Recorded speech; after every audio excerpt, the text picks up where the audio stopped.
What up, my guys? Welcome to another show. Hey, NBA Talk with Jay. Y'all know what it is. We got our guy on the show for the first time, man. Our guy Stephen Keech, man. What's up with you, my brother? Welcome to the show. Let everybody know a little bit about your background from Action at Work. The prop guide over there, man. What's up with you, my guy? Not much, man. I appreciate you having me on. I'm a big fan of yours, fan of the show. So I've been kind of in the Roto Grinders, Better Collective, Action Network space I've been with Roto Grinders for over 10 years now. Damn. Kind of wild to think about. I got involved when I was in college, went full time pretty much right after that. I've been involved pretty heavily with the NBA and MLB player projections for 6 or 7 years now. I think we've kind of come a long way in that regard. And yeah, that's 95% of my day-to-day work is, at least right now, especially is on the NBA projections. I do the initial upload, and then from 5 o'clock on, I'm doing edits. So it's a full-time job for sure. But there's literally nothing in the world I would rather do than this. So I feel very fortunate to be able to do it. That's a fact, man. Yeah, I was thinking yesterday as well, man. Yeah, we're fortunate to have to do this, to say that this is our job, something that we would probably be doing anyway. You see what I'm saying? So the fact that we can do it and go all in on it and get paid from it, that's what's up, man. But I always tell people, it's all business on the show, man. It's all love. We appreciate everybody for tuning in. If you like the show, if you like the info, hit the like button, subscribe to the channel, share the show to your social media platforms, and let's try to get this motherfucking cash today, baby. First game up. Let's go over here to the streets of Charlotte in this one. We got the Hornets getting 8.5 points at the house versus the Orlando Magic in this game. I don't have much in this one, Keech, but I know you have plenty of info for this game, my brother. What's your research bring for us in this game? I don't have any official plays at this point. I think the Trey Mann under 12.5 points is something I would look at. Orlando is just an extremely tough matchup. They're especially tough on rebounds. They've allowed the lowest offensive, defensive, and overall rebounds over the last 15. It's something that's kind of held up pretty much over the course of the season. The Hornets defense is kind of an interesting thing to me right now. I feel like I've seen a lot of people say that they've improved on that end, and I'm not sure that that's actually true. They have given up the fourth most three-point attempts in the last 10 games, kind of since that Trey Mann trade. And they have, I believe, allowed the second lowest field goal percentage on those looks. So you would kind of expect some progression in that as it is. But then kind of digging a little bit deeper, they've allowed the fourth lowest percentage on wide open looks from three, which is 6 or more feet of distance between the closest defender and the shooter. So that's going to regress closer to the mean. And they've also allowed the fourth fewest just open threes that have not went in. So that's 4 to 6 feet of distance. So basically the open shots that they're giving their opponents are just not falling right now. So I think the fact that that's happening and that they just play slow is kind of making people think the defense is better. I'm not sure that that's the case. From a prop perspective on the Orlando side, I do think guys like Jalen Suggs, Gary Harris, who are kind of like those corner threes, above the break threes kind of guys, are in a good spot. I don't know that I would love them as just straight props. I think if I were to go in that direction, I'd probably be looking at alternate 3-point props for those guys. Especially the volume is just not terribly consistent. But when either of them get it, they can certainly get hot. So I think just given the volume that Charlotte's allowing, the percentages are gonna come up. So that could start as soon as tonight.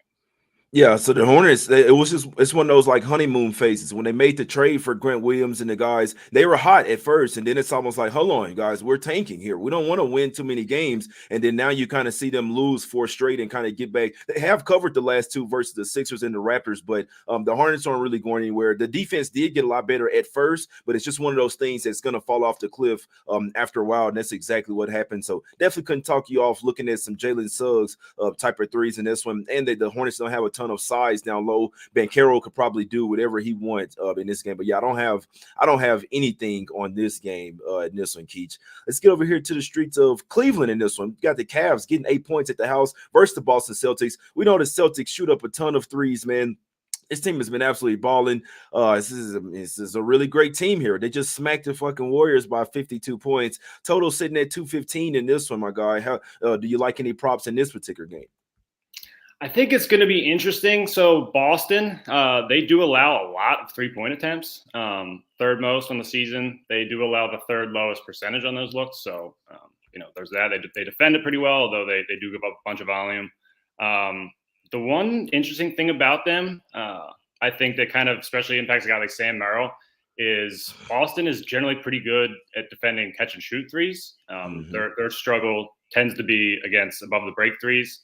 They've allowed the most above the break 3-point attempts in the season, the third most makes. So the catch and shoot guys are not in quite as good of a spot. I think you'd want like the guys shooting more pull-ups, like a guy like Darius Garland rather than a guy like Sam Merrill. Right. I think a lot of people will probably flock to Merrill after he's awesome. When he gets time, he bombs from three. It's pretty much all he does. But I think this is kind of a tough matchup for him, despite the fact that the volume should be there. And there's also the fact that both these teams are just very good defensively. The second and third best defensive teams on the year. They both play fairly slow. So yeah, it's a tough spot. I think the Cleveland side, in terms of props, another thing I would be looking at potentially is Boston allows the fewest assists per game. So that's kind of a spot.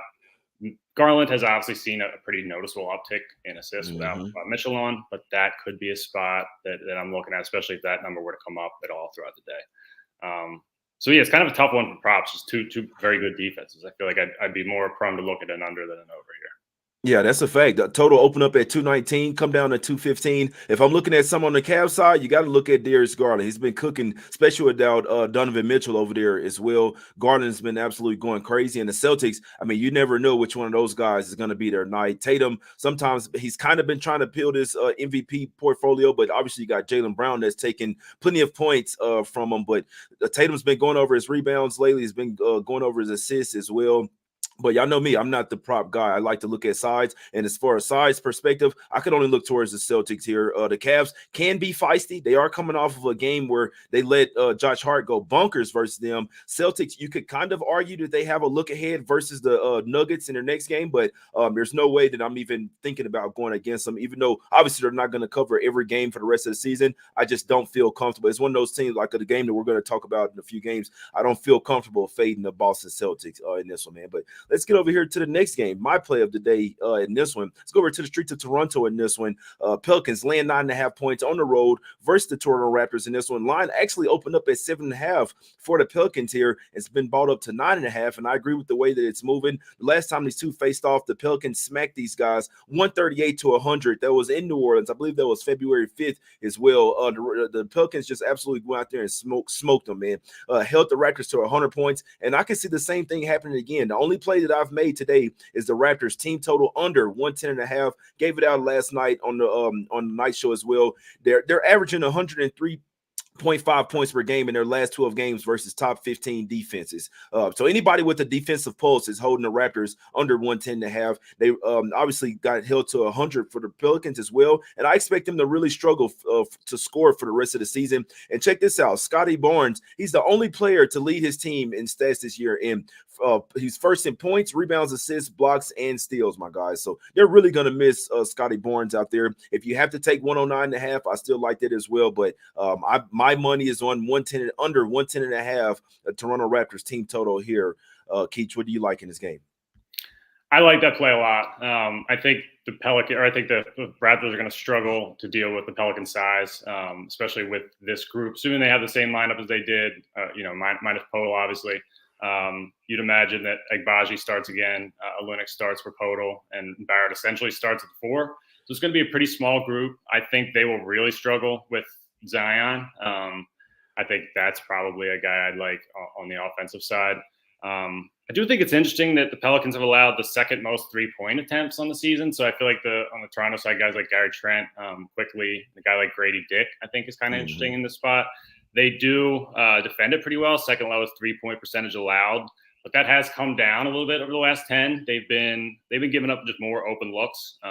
Third highest frequency of wide open 3-point attempts over the last 10 games. I think it's kind of why their 3-point percentage is starting to kind of level out. So I think we could see that continue. I think if you're looking for offense on the Toronto side, it's definitely has to be 3-point shooters. Pelicans generally are pretty good at limiting what you get in the paint, limiting what you get from two. So I really wouldn't want anybody that's dependent on that. yeah, it's just a really weird group for Toronto tonight, and the Pelicans should pretty much have their normal side. So, yeah, it's a scary one for Toronto. I can see them getting run out of the gym. That's a fact. Yeah, and Pelicans they're coming off 3 days off of rest, and they have 2 days of rest after this game as well. So a ton of energy that they can bring toward the defensive side of the ball in this one. I think I don't see the Raptors getting past 100 points in this one, but obviously I'm going to take as many points as I can. I like their team total under 110.5. This could fuck around and be a trifecta of team total under for the Raptors. Like first quarter, first half, and full game team total under. I just see them really struggling to score in this particular game, my guys. Set up here to the streets of New York in this one. Knicks laying 3 points at the house versus the Atlanta Hawks. Man, I'd like to get there with the Hawks. We know that the Knicks are going to struggle without Jalen Brunson. I remember earlier this season, this month, not this month, but last month, when Jalen Brunson was out in the game, and I was all over fading the Knicks without Jalen Brunson. Now they end up getting it done versus the Cavs, but I think that was more on the Cavs just kind of BSing around and not taking them serious. The Knicks are the walking wounded right now. They're only 3-7 straight up last 10 games, only 2-8 against the spread as well. And now they're without Brunson. They were all without OG Anunoby. This team is just kind of the walking wounded right now. Now the Hawks obviously just come out getting blasted 2 games in a row versus the Brooklyn Nets. We just saw them lose to the Grizzlies yesterday, but I do lean, like looking at the roster matchups, the Hawks, man, they can match up here, especially like the whole game without Brunson here. This could possibly be a letdown spot for the Knicks. I'd like to lean towards the Hawks +3. It's really hard to trust them here. But what do you think about some props in this one, Keech? You think that Josh Hart or somebody might go off once again here? Man, his rebounding prop has come up. This is. I was actually talking to Joe Delaire about this last night. This is the first time all season that I've projected anybody to play 40 minutes. That's generally something I reserve for like the playoffs or like the last couple days of the regular season when things are real weird. But he's earned it at this point. Tibbs is a maniac. He's played six straight games of 40-plus minutes, which is absurd. We're in the beginning of March. It's not like we're in playoff time. So just crazy, the rotations that they're running. Miles McBride played all 47 minutes once Brunson left in that last game. Brunson is officially questionable. I was honestly shocked by that.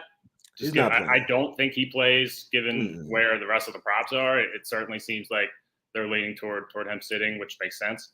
The thing that I've been most interested in with the Knicks rotations the last 2 games is Precious Achiuwa's role. He hasn't closed in either of the last 2 games, regardless whether they had Brunson or not. In the Golden State game, they closed with McBride and Brunson, which is a little bit strange, but against Golden State makes some sense. And then in the last game, they closed with Bogdanovich, essentially in that role with Hart at the 4.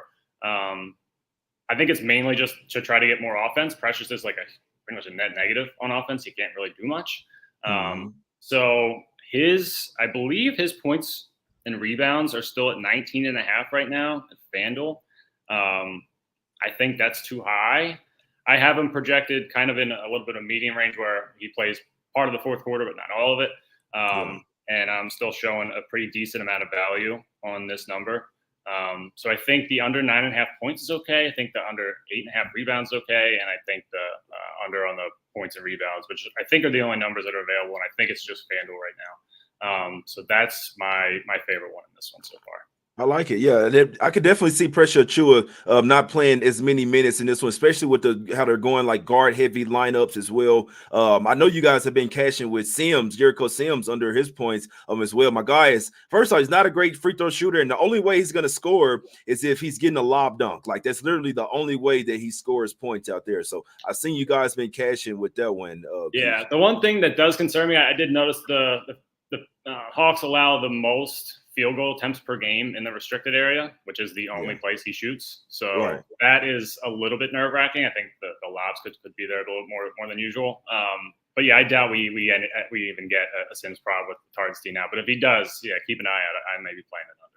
Yeah, that's a good fact. That's a good point there. Yeah, it's just crazy. If Brunson does play, I'd be surprised. I think that he might be out for 2 to 3 games, especially if you're trying to make a run into the playoffs. Like, I mean, Tibbs has to stop running these guys into the fucking ground, man. But that's a whole different story right there. But McBride, I know he's a young guy, but playing every single second of the game other than 47 seconds is absolutely fucking bonkers, man. But regardless, hey, he does what he does, and it's been working. So let's see what happens. But I do lean towards the Hawks here plus the 3, even though they've been absolutely ass, man.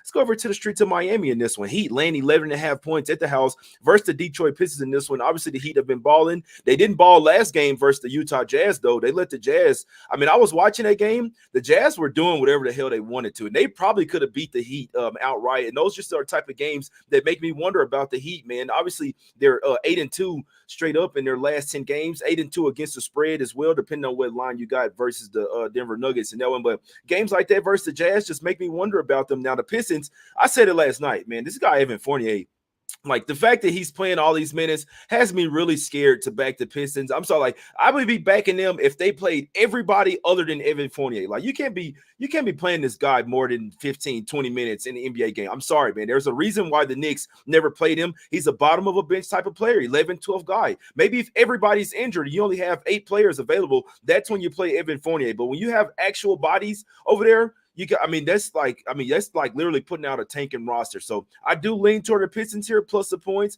I'm not laying double digits with the Heat, especially with a huge with a few huge games coming up versus the Mavs and the Thunder. But if they, like I say, when Fournier's in the game, they might get outscored by 20 points, Keech. But do you like any props in this particular game? Maybe a Jalen Duren double or something like that? So it's interesting that you bring up Fournier. I'll be kind of curious to see what his point prop and his 3-point prop is. Miami is a great spot for guys who catch and shoot, especially catch and shoot from the corner. So I think him, Fontecchio are very interesting targets in this game. Basically, anybody who doesn't rely on heavy scoring from two. Like I don't think I would want a Durant over in this game. I've seen a few people on that does scare me. But yeah, I think you kind of need 3-point shooting against this team. I don't really want anything to do with Cade or Ivy unless it's an under. I think I'd be more prone to play an under on Ivy. But in terms of looking at overs, I think the only thing you could do on this Detroit side is the 3-point shooting. And on the Miami side, Detroit is atrocious defending. Just period. But they're especially atrocious defending anybody on ball. They do a pretty good job at limiting threes, third fewest attempts per game. I think they allow the second fewest corner threes too. So while they are like very easy to beat generally on defense, especially with guys that just have the ball in their hand, not the best team to target with like catch and shoot guys or guys that rely on threes. So just kind of an interesting note, something to keep an eye on there if you're looking at the Miami side. Yeah, I wonder what Azur Thompson. I'd be possibly looking at, and like I said, it's not a prop that I bet, but my guy is a defensive specialist, and I love it because this is a league that doesn't really care about defense anymore. And both of the Thompson brothers, his brother as well, amen, for the Rockets. These guys really care about defense, man. He had 3 steals and 1 block in his last game, and I think that's something that he could keep up. Like he's out there for defense. These aren't really offensively well-rounded guys. They're out there to play defense. What do you possibly think about that, Azur Thompson? Like over his stocks or something like that? So coming in, I was actually kind of wanting to look at his under points. I think it was at either 8.5 or 9.5, which was not kind of at a place where I felt like I could play that. You're 100% right. The only reason they're in there is for defense. Neither him or his brother are even like remotely capable offensive players. They both are just atrocious shooters. It's kind of crazy. But the Detroit version. He's been playing, I think he's played like more than 30 minutes in the last like 4 or 5 games, which was for him is a pretty decent size uptick to where he had been, especially like since the trade. Still no Quentin Grimes. I think he's doubtful. So that helps a little bit. But assuming he can avoid fouls, which I could see being a little bit of an issue in this spot, the minutes have certainly stabilized to a point where I would feel decent playing it over. And I think if you're going to play any over on him, it would be the rebounds or stocks, like you said. That's a fact. Yeah. And over under Jimmy Butler, 21 foul shots. My guy, he's going to get to the rim, man. Now, I know Jimmy Butler's a great player, but some of these fouls, a lot of times he just kind of jumps into the defender and throws the ball. And it's like, all right, where's my foul? It's honestly, like, I don't know. I'm not even going to start, man. But that's just the league that we live in today. But Butler, a lot of those aren't really fouls, man. It's kind of he just kind of throws his body into there. But those could be the exact fouls that could be happening on Thompson. That's why I mentioned him, guys. So let's get over here to the streets of Brooklyn in this one. Nets getting 3 points at the house versus the Philadelphia 76ers. No Cam Thomas, no Ben Simmons. Last night I was like, oh, maybe Ben Simmons' revenge game. Well, he's out in this one. But we know plenty of times, like both of these teams are very up and down, guys. I mean, you could see the Sixers beat the Mavs. Now it was close. They got up by 21 points, I believe, even more than that. Before you know it, it's a 3-point game when the Mavs actually decide to play defense over there. So both of these teams, man, I could just really see anything happening. Obviously, the Nets are somewhat the walking wounded right now. They even got Day'Ron Sharp out as well. They just don't have a ton of size. Neither one of these teams have a ton of size. If I had to bet it, I'd probably say Sixers, but I also wouldn't be surprised if the Nets tried their best to bounce back from that horrible effort that they gave last night versus the Grizzlies. Nets are not out of the play-in tournament as well, and they don't have any incentive to tank because their pick is going to the Rockets, if I'm not mistaken. But they can tank if they want, but they don't get the pick, if that makes sense. So they have all the incentive to at least try to go for these wins, at least try to get in the play-in tournament. What do you think about this game? You like any props in this 76ers Nets game? So the one thing I'm keeping an eye on is the Sixers starting lineup. They have been starting Kyle Lowry, Tyrese Maxey, and Buddy Hield together, which is not a very good defensive group, especially Maxey and Hield. I'm not sure that they'll do that again against Brooklyn. I could see them starting either Batum or Oubre to kind of try to match some of the size a little bit. Yeah, Ben Simmons does need to be arrested. He just doesn't. Yeah. So the Sixers rotations has obviously been a lot different since the trades. Tyrese Maxey, in particular, with Lowry in the lineup, his assist rate has plummeted. He is about an 18% assist rate with Lowry on so far. So I was not going to play all of his minutes with him on, but that's a pretty notable downtick to what he had been at with Embiid off the floor. So if Lowry starts again, I think I'd look at Maxey under 5.5 assists. I think I'm close to 5. Projected on him, a little bit below that. So at the current market, where we're like 115 on that under 5.5, would certainly give that a look. But yeah, there is something in the back of my mind that's nervous that they start bigger. And the Nets in general are just tough, really tough at limiting assists. They're a tough team to get assists against. They have a lot of good, like long wing defenders. They can defend you straight up. Don't need a ton of help. So I think Maxey under 5.5 assists, assuming we get Kyle Lowry staying in the starting lineup, will be my best play here. Yeah, that's a fact. Yeah, because Maxey has been going for scoring. He knows what they needs. He's kind of went like Cam Thomas, like, all right, I don't need to pass the ball. I'm out here to score, and that's the only thing that I'm looking at. So I could definitely say that Maxey assists hitting under. And it's crazy. The Sixers had absolutely owned the Nets. They had won 9 straight. Obviously, a ton of those were with Joel Embiid in the lineup. Then the Nets say, hold on, y'all don't have him anymore. They went out there and beat them by 15 points, 136-121 on February 3rd, man, about a month ago. So I'm not gonna lie. Like I would probably lean towards Sixers, but if the Nets did show up in this game, wouldn't surprise me one bit. I would like a little bit more if Ben Simmons, as well as out there playing, and he had extra revenge added motivation. But I mean, I'm not betting this game, man. This is Tyrese Maxey just got ruled out. Oh shit! You serious? Yeah. Just damn. Welcome to betting on the fucking NBA. Welcome to betting on the NBA, guys. But jump on the Nets if you can. I was going to say I think I kind of like that Nets spot as a Sixers fan, regardless. But yeah, especially without Maxey, you can run to that +3 right now. Also, that under 220, I think is interesting too. Get that. Don't you guys just love betting the NBA, especially overnight? Don't you just fucking love betting the NBA and taking it so serious? And we take it more serious than the players even take it. But I just wanted to say that you go and ball out versus Dallas, and he's from Dallas as well, and then he's out for this game. I'm just saying, guys. So, I mean, it might be to the point where we might want to start waiting closer to game time because everybody's telling me Sixers are a lock. They opened up at +1, then went to -3, and they still could win. But, I mean, that's very unfair, my guys. But welcome to betting the NBA. Let's go over to the streets of Houston here. Rockets land 7.5 points at the house versus the Spurs, and this one getting back 7.5. Huge question mark in this one. I mean, one of the best rookies we've seen in a while, Wemby. He's questionable here. Game time call with a shoulder injury. Really could make a big difference, like on the line, on props, all that type of stuff. Keech, what do you think about this game? You just said it. It's really tough to break down until we know what his status is. The one thing I am looking at, regardless of whether or not he plays, is Fred VanVleet under 8.5 assists. I think -145 right now is the best number out there. I am going to log that. It will be an official play from the show. So this is a number that's a little bit too high. 8.5 for him right now is just feel like it's a number that's too high. Projecting about a little less than 7.7. So the implied probability there is not quite at that -145 that is in the market now. I think I'd play that to like 155-ish.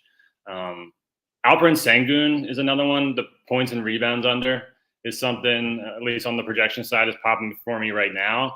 I would be a little bit nervous if Wemby didn't go, that spot for him improves. So a little bit of wait and see on that. But the one thing I am firing on and have played already is the Fred VanVleet under 8.5 assists. I would play that to about 155. I like that. I like that. That's a good look right there. Yeah, the Rockets, they're coming off a win versus the Suns. They've only won 3 of their last 10 games. If Wemby's not out there, I feel like he's like half of the Spurs team. Like even when they are being competitive, like they need Wemby out. First off, he's a major rim protector. And I watched this versus SGA. SGA loves to get into the paint. He's damn near like, all right, I don't even want to go in the paint anymore versus Wemby. That's how much of an impact he makes. So if he's not out there, the Spurs don't really have another true center because Collins is like a true forward. They're coming off, you know what? The Spurs are coming off back-to-back wins. So they're probably like, all right, let's pump the brakes here. We're not trying to win too many games here, man. When a tanking team is coming off back-to-back wins, yeah, I could only look towards the Houston Rockets here, but I must say it's a little bit too many points for me to lay. But if Wemby's not out there, you got to look at some Rockets props. Like anybody that likes to get to the rim, they're going to have success here without if Wemby doesn't play, which sounds like he might not play in this one. Let's go over to the street to Dallas in this one. Mavs laying 4 points at the house versus the Indiana Pacers in this one. Pacers obviously getting back 4 in a row, obviously coming off that loss versus the Spurs as well. And it's a little surprising after Pacers got smoked by the Pelicans that they come out there with that effort versus the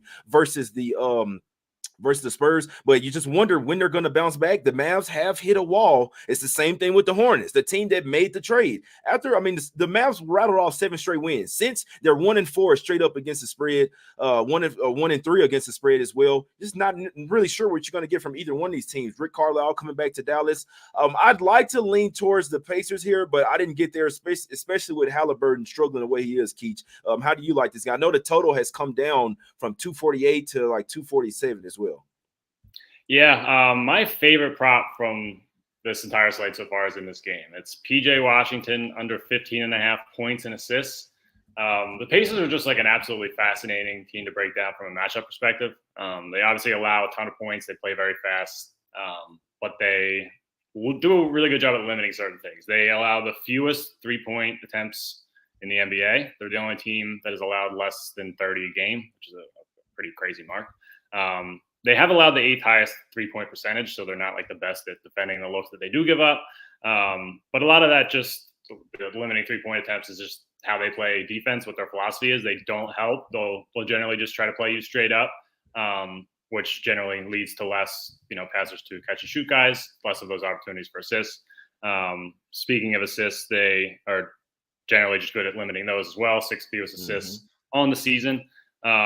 So the guys that I generally like to play unders for are guys that don't have the ball in their hands much, need basically to benefit from catch and shoot. That's pretty much exactly what PJ Washington is in this offense, with Kyrie and Luka both healthy. Him and Josh Green are kind of going to be those guys that like kind of stand in the corner, shoot.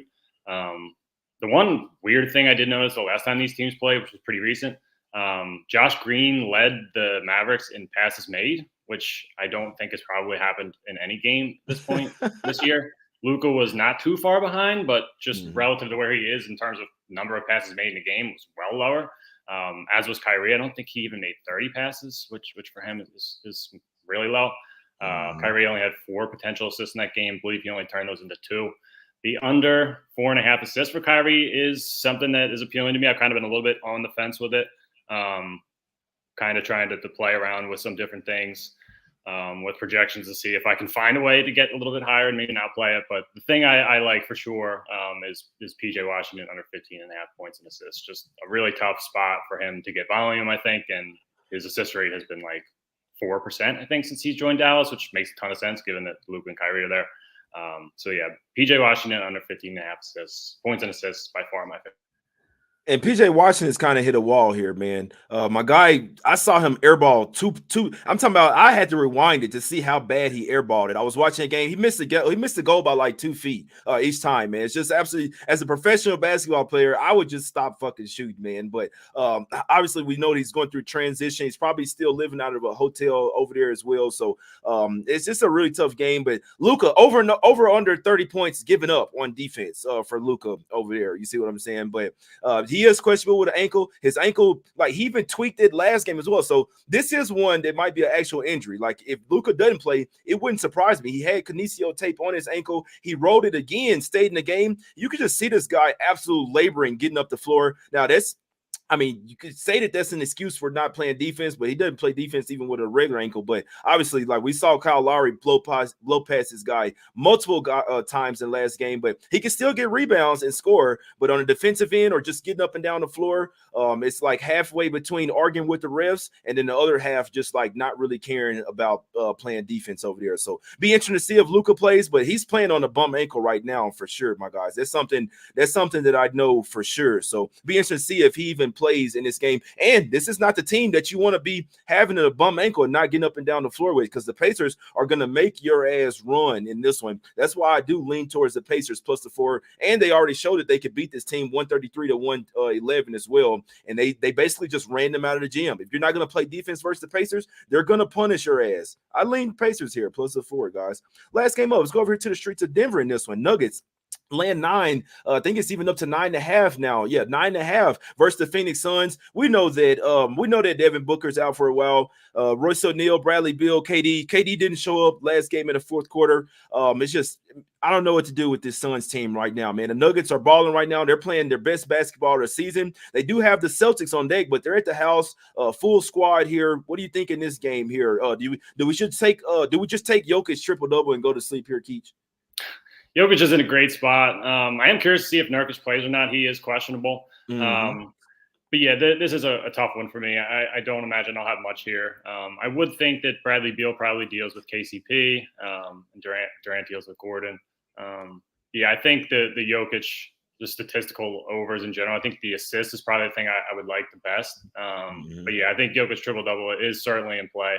But yeah, I would expect this to be kind of a relatively slow game. Both teams are like kind of slow and fairly decent defensively. I feel like with Booker out and more Royce O'Neal also, that kind of helps the defense a little bit on the Sun side. So I could see it being a little bit of a slog, which would make me a little bit nervous about being in an over. But yeah, nothing for me with this one. It is a tough game right now, especially with Booker still out on the Phoenix side. No, that's a fact, man. I would like to think that KD would bounce back after that game, the last game versus the Thunder, where they were down 20, came all the way back and got up by 4, and then just absolutely fell apart the last 5, 6, 7 minutes of that game. And KD really struggled in the fourth quarter. The way if he's a baller, like I know, he's gonna say, all right, come on, we gotta come and ball. And they kicked him out of the playoffs last year as well. The Nuggets did. So not saying that the Suns will win the game, but I do expect at least KD to have some up his sleeve. And I'm not sure who's going to – this game is all on KD. Like, you can go for 30, 40 points in this game. There's nobody that's going to be a stopper. If it's me, I'm doing a pick and roll with Jokic, and I think KD, that he could have success in that role. So I'd lean towards KD's points over in this game. That's what I feel like might happen. But, yeah, Jokic's been going for a triple-double basically every single game, my guys. So looking at his assists, looking at his rebounds, definitely can't talk you off there. But something tells me KD comes to play in Denver tonight, my guys. But that's the show, man. It's time to recap the picks. Only one play for me today. Raptors team total under 110.5. I do lean towards the Pelicans. Like, really, I lean towards a double trifecta here. Pelicans first quarter, first half in full game, and Raptors team total under first quarter, first half in full game, but only end up making one play, and that's Raptors full game team total under. But I think that first half was a really good one as well. We know that the Pelicans are a really good first half team. I think that they can win this game by double digits if they want to, and I really think the Raptors are going to start to crater as well, my guys. Keech, what are you liking today? You can give out your top bets, you can give out your top leans, whatever you like, my brother. So far we got the Fred VanVleet under 8.5 assists. Bleed 145 is still the best price out there. PJ Washington under 15.5 points and assists. And then some things we're waiting to see on would be the Maxey, or actually he just got rolled out, so that's kind of out of the picture there. Precious under 19.5 points and rebounds, assuming that's still sitting there in FanDuel. I haven't looked at that price in the last 15 minutes or so. Those are the big ones right now. Sengun under 10.5 rebounds or potentially under points and rebounds if Wemby plays. I think you might want to move quick there if it turns out that Wemby's ruled in. Maybe try to get there as quickly as you can. Could see that number maybe move down. But yeah, that's what we got so far. I think the VanVleet under 8.5 and the PJ under 50.5 points and assists are the two top plays so far. I like it. I like it. Yeah, let's see what KD does. I was actually supposed to go to this game. I got to do the podcast with Action Network, but I kind of wanted to go to this Suns game. But then once Booker is out, that's why I wait to get tickets at the last second for like motherfuckers getting rolled out at the last minute. But if Booker and Bill and KD were all playing, I was going to be going to this game. But I'm definitely going to the game Celtics versus Nuggets. Oh, I can't wait. I won't be able to. I'll be like a kid on the first day of school. I won't be able to sleep at night before on Wednesday night before Thursday. Can't wait to go to see the Celtics live, man. Celtics versus Nuggets. It's gonna be a great game. But yeah, I think KD might go bunkers tonight. But Raptors team total under for me. That's what I'm liking. And I obviously need the Pelicans to win because I took the Raptors on their team on their win season total under, my guys. And I looked at Bet Online. They switched it from 30.5 to 29.5. But I still like it, my guys. I still like it, man. But it's all love, man. Shout out to Keech for coming on the show. Y'all make sure y'all go follow him on Twitter as well. Go follow him on the Action Network as well. His Twitter is at you tell him what your Twitter handle is, my guy. It's Steph Byron Keech. It's linked in my Action Network bio also, so you can find it there if you're unsure how to spell it or anything. Gotcha. So is it Stephen or Stephen? Steven, yeah. Steven, okay. I thought I was saying it right, but you like the Steph, like Steph Curry. You see what I'm saying? But yeah, make sure y'all go check him out on the Action Network app, man. He gives out a ton of plays, a ton of great plays as well. These guys have been killing it on the Action Network app. It's all free as well. I don't see why you wouldn't go download the Action Network app, and you can track your plays. You can look at money percentages, sharp action.